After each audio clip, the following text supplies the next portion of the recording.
And welcome back to Comic Frontline, everybody. I am Brant Fowler, aka the Gonzogoose, back with you for another review. This time I'm looking at Avengers and X-Men Axis, #1. This came out this past Wednesday.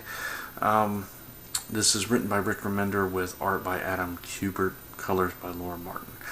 And let me start by saying that if you have not been reading Uncanny Avengers and all the Axis, March to Axis stuff leading up to this, or if you're not familiar with all that stuff, you could be totally lost going into this series. I'll say that.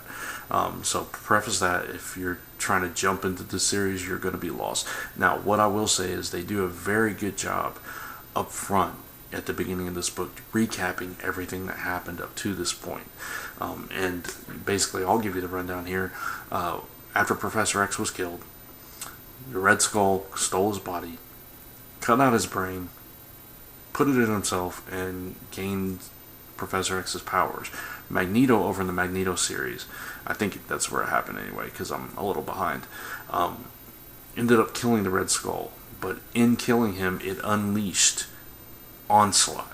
So now it's Red Onslaught because it's the Red Skull as Onslaught. So that's the basis for the story. The Red Skull is putting people into re-education camps, basically concentration camps, playing up the whole Nazi thing.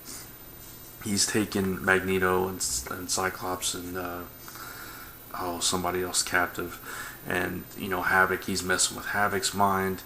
I think Havoc's there too, and Steve Rogers is already old here, and he's trying to guide from the sidelines, and he realizes, oh my goodness, it's the Red Skull. That's who, and Professor X's powers. That's what he kind of puts two and two together and kind of sends everybody out.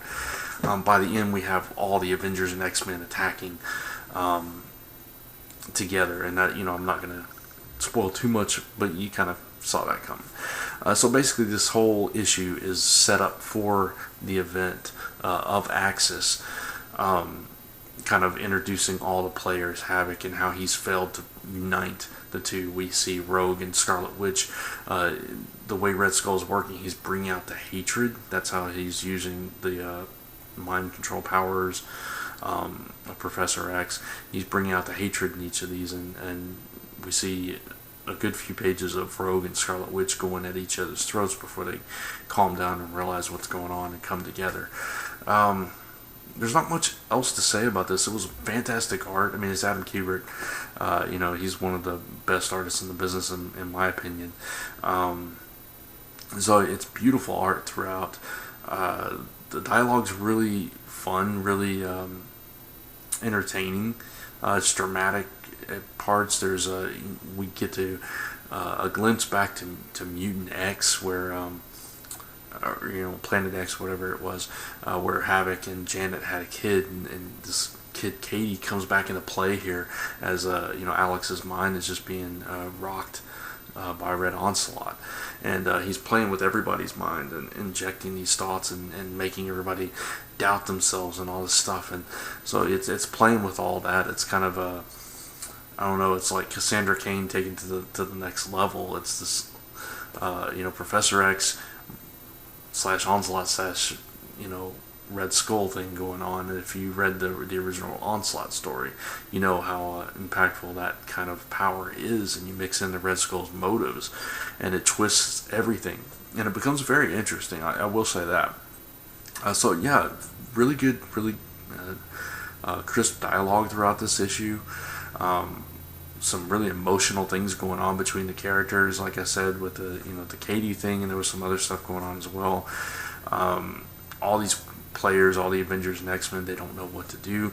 We see a reuniting of the X-Men as Cyclops and Havoc, minor spoiler here, decide to work together for the first time, and you kind of see seeds of things maybe are going back to the way that we knew. It establishes the Red Onslaught as a credible major threat, and not just a cheesy rehash or retread. It really establishes them as a threat that it requires all the Avengers and X-Men to come together to face. Genesis was the Kid Apocalypse was the other captain with Magneto and Cyclops. I just remembered. But yeah, I thought it was a really great start to this series. If you're into the story at all, if you like the Avengers characters and the X-Men characters and Red Onslaught, this whole concept, you're gonna like this issue. I think it's, like I said, really solid writing, really solid art. But yeah, if you're coming into this cold, you're gonna be totally lost. So it has to take a few points off of that, but gain some back by really thoroughly explaining it without making you feel like you're being read a recap of sorts. So I mean, and it was actually a recap. It's like a few pages of just info, but still it kind of flowed really nicely, and it ended like all the Avengers books kind of been doing. They have the little boxes showing you each and every character that's involved in the story. But it was really interesting seeing all the Avengers and X-Men together, not versus each other, but together to face this threat, this great threat that is possibly greater than them all combined. So we'll have to see how this plays out. It's it's just getting kicked off. We have another issue this week. But yeah, I thought for a first issue of an event, it was really solid. Not Original Sin solid, so it's not that good, but definitely a solid start. For me, I'm gonna give it a 3.75 out of 5. And like I said, I just got to take points off because if you come into this cold, you're gonna be lost, and it might turn you off. But yeah, I'm tempted to give it a 4 just because of the artwork and because the writing's really good. But I'll stick with the 3.75 for that fact alone. So. Hope you enjoyed this review. Let me know what you thought about the issue in the comments below. And of course, check out all the other reviews and all the other content we have on the show, or on the channel rather. Watch the live show tonight, and Media Madness, and check out our gaming channel. Of course, head over to comicfrontline.com and comicrelated.com for even more, and zone4podcast.com to gather all your number one source for all your comic news, reviews, podcasts, games, and so much more. And until next time, thanks for watching, and I'll see you next week.